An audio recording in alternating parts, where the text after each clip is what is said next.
you know, you always think that people are illiterate in Africa, poor people are. But it's a different kind of writing, and people associate writing and images with power and spirit and survival. And so this was an old piece they brought out that people, as a woman, had actually commissioned.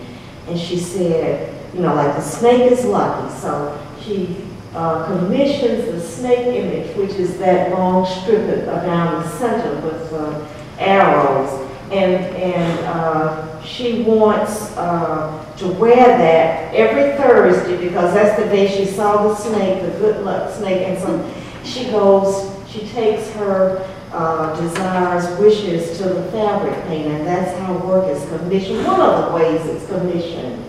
And here the paints are just sprinkled onto the garments because they represent words and power. And these are the guardians, but they also hunt, and they need a lot of luck. Here is the Adinkra cloth, and each one of those blocks and symbols says something different. It's a proverb or a saying that gives strength. And here you can see even the Mercedes-Benz has crept into the language. Here the Adinkra Duro, Adinkra medicine is brewed up by women for that painting process. Here the young men, and that's the part of Adinkra Duro.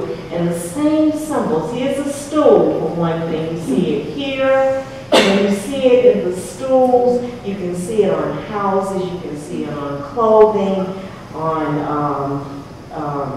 everything. And this is the narrow loom fabric. I've got an 80 meter, which was at least 90 yards in length from one of the villages. But that is the source of our attachment to pieced strip cloth. Just those strips right there. That's where and here are the stripped woven fabrics, but they are done with color, and we call popularly kente cloth. But that same feeling translates and transfers into the African American community. And people wear that as fashion today, and it's a celebration of difficult days. You would be hard put to say whether this clothesline was in West Africa or whether it was in Georgia, but it happens. There was my friend Cecile's clothesline.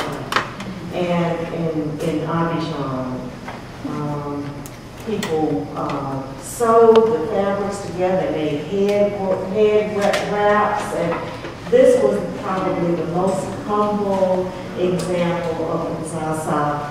This little girl, we know these pieces. I could see they had been brought from here and there and everywhere to make her dress. That was not a celebration, that was a real thing. And pieced concept was sometimes a surprise, and you don't see anything pieced, but you see the mentality, and everything, however, is very harmonious. And they're looking at an instant that I made for them, and that was the first time they'd seen their image. And there's always a little element of surprise in a lot of African American piece works, and surprise that were red. But if you go to the exhibit out there, there's a quilt that does the same thing. There's a bright red hat right there somewhere, and I know nobody told her to put that there to surprise her. Surprise!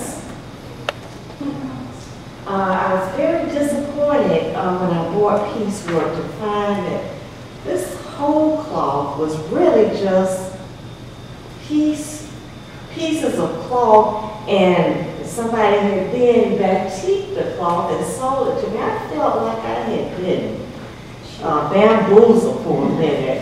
But then I thought about, as I looked at the back, and I could see some lighting shining through. I said, oh, that's like our past, where we used commodity sacks. And further on there in the market, somebody was selling sacks. So you could buy your sacks and do whatever you needed to do, just like we did. And these fabrics, these piece fabrics, are also a part of celebration. These were the young men celebrating their coming of adulthood. I just made shots, and I can't talk about them, but you can see the festival. And these children here, they knew the dances, and they knew where they were headed, but they couldn't afford woven piece cloth. So that's how they danced and celebrated. Here is the Ashanti Hini, who wears the Adinkra cloth. He celebrates the life of a man who actually tried to overthrow the Ashanti Hini over 100 years ago in Cote d'Ivoire. And of course, Adinkra was assassinated, but they now celebrate his life and work. We stopped out on the road. We saw people like dancing down the road and singing. I said, well, what is this? And it was a funeral, evidently of a young, very young person. And there was dancing, and all the young men and women were gathering. And what broke the funeral up is that we pulled money out for the musicians. And the funeral just went wild because people were also drinking, so I didn't get all of the photos. But you can see the story element here in Ms. Wells' work.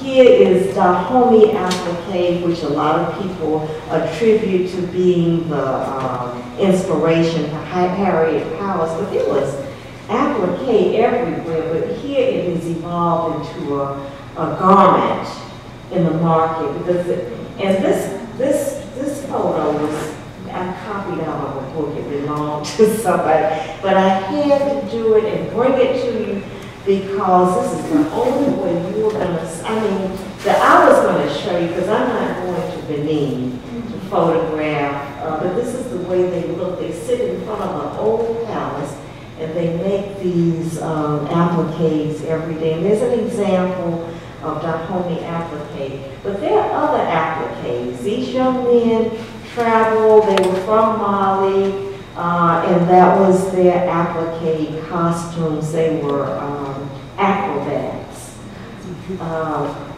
What inspired me to do the first quilt as ribbon applique, I don't know, but I know my friend Bertie was pressing me to make a quilt for a black neighbor. And we don't want pink and blue. We want something for a black. So that's what it never got quilted, but I said, okay, I've done it. This is some of the most gorgeous applique. It comes from the Congo. The fabric, the fiber is raffia. This Lillian Beebe appliques the comics. And here is a memory quilt because after all, I think the most important aspect of our work as fabric artists is the memories. And so this is called Souvenir, which is a translation for memory. And I saw something very much like that in Stitching Memories. And so I don't know whether we brought that with us as that we have a summer of conscience. And memories of childhood, memories of the village. Here he is remembering the deceased friend in wearing the red and black Adinkra cloth. And again, a story out of the Bible. And another Bible quilt. And the spirit house this boy stands in front of watching us, of course, watch them. Here, the memory is of the hunt and the prayer for a safe passage. And here is the Obama garment. It's a souvenir garment for Miss Obama to wear one day.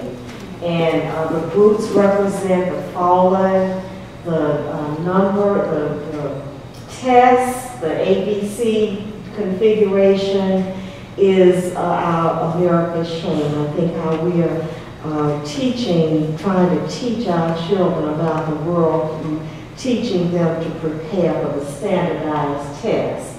And then you see the culture, the trumpet of New Orleans getting swooped into the waters. But these are some of the things that Obama had to overcome. And behind him is the falling Dow industrial symbol, average, dropping as he goes into office, and the pyramid on the dollar bill surrounding him, and the flags of other countries who are depending on this country to help pull the world through the crisis.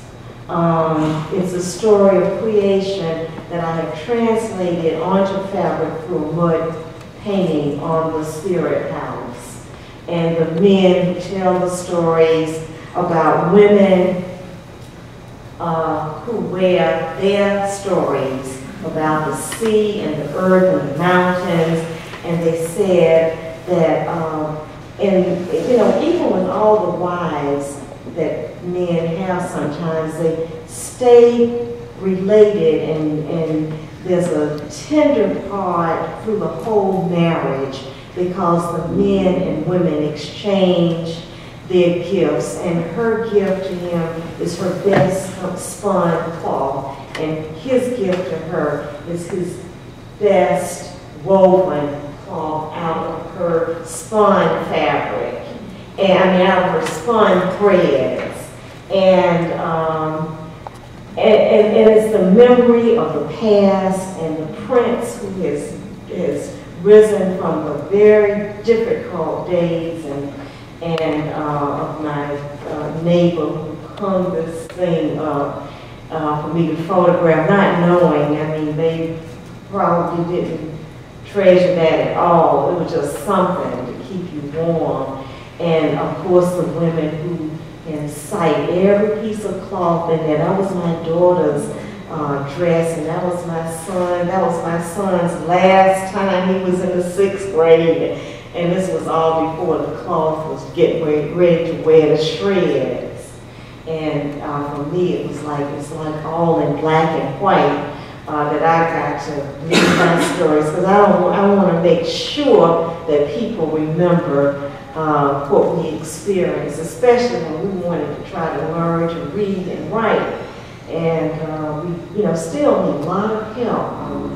And when I see her, she's just such a wonderful person. I can't remember her name this second, but I think about the word scrap, and I think about Scrappy, and I think about all these people who have preceded us, and what nerve it took, what courage it took to pull those scraps together and leave something for us and make a life out of little pieces of joy and sorrow. Thank you for listening.